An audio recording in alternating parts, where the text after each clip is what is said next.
क्या आप जानते हैं कि एक स्टडी में यह पाया गया कि 80% लोग जो अपने गोल्स तो सेट करते हैं लेकिन उन्हें पूरा करने का पक्का इरादा नहीं रखते, वो आखिर में हार मान लेते हैं। सोचिए, माइंडसेट कितना जरूरी होता है। नए विचार, गहरी समझ और सफलता के रास्ते। एवरली इनसाइट्स हमेशा आपके साथ। जब बात पर्सनल और प्रोफेशनल ग्रोथ की आती है तो आपका माइंडसेट सबसे बड़ा रोल प्ले करता है। सोचिए, सही माइंडसेट के बिना चाहे आपके पास कितनी भी अच्छी प्लानिंग या स्ट्रेटेजी क्यों ना हो, सब फेल हो सकता है। और डिटर्मिनेशन उस माइंडसेट का बहुत बड़ा हिस्सा है।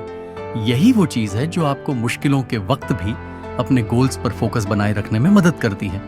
और सच कहें तो मुश्किलें तो आती ही हैं। डिटर्मिनेशन उस फ्यूल की तरह है जो आपको तब भी आगे बढ़ाता है जब रास्ता बहुत अनसर्टेन लग रहा हो। यही वो चीज है जो आपको गिरने के बाद फिर से उठने का हौसला देती है, और जब सब कुछ छोड़ देने का मन करे तब भी आपको चलते रहने की ताकत देती है। और मैं यहाँ किसी मोटिवेशनल या वाग्यात्मक डिटर्मिनेशन की बात नहीं कर रहा, मैं असली डिटर्मिनेशन की बात कर रहा हूँ, जो दिल से सफल होने की गहरी चाहत और कुछ भी करने की तैयारी से आती है। चलिए उन लोगों की बात करते हैं जिन्होंने असल में ये करके दिखाया।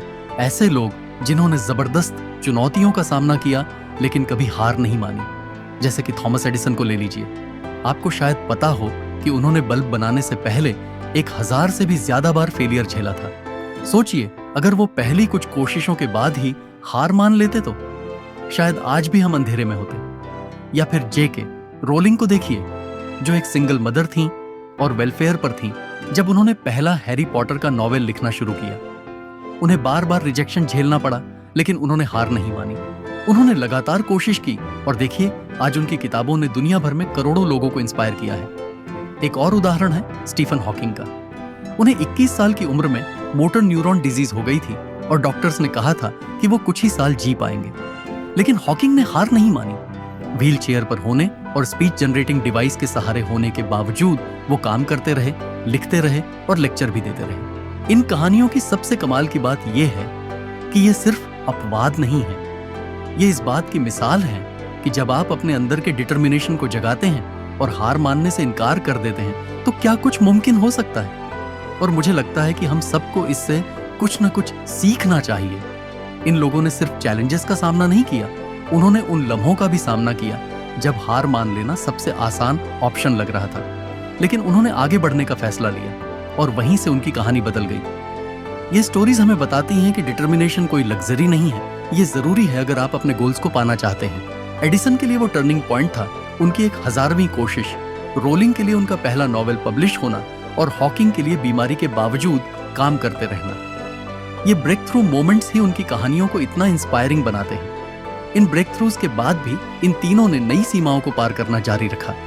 एडिसन ने कई और ग्राउंड ब्रेकिंग इन्वेंशंस की। रोलिंग की किताबें आज भी दुनिया भर के लोगों को प्रेरित कर रही हैं और हॉकिंग का फिजिक्स में काम नई ऊंचाइयों पर पहुंचा।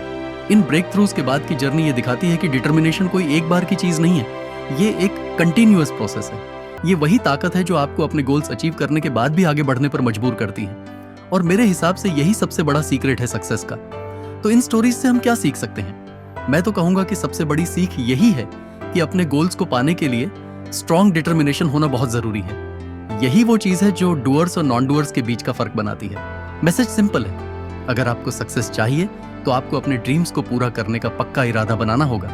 आसान नहीं होगा, लेकिन हर एक पल इसके लायक होगा।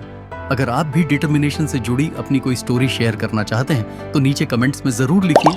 और अगर माइंडसेट और सक्सेस से जुड़ा और कंटेंट देखना चाहते हैं तो सब्सक्राइब करना और नोटिफिकेशन बेल दबाना ना भूलिए।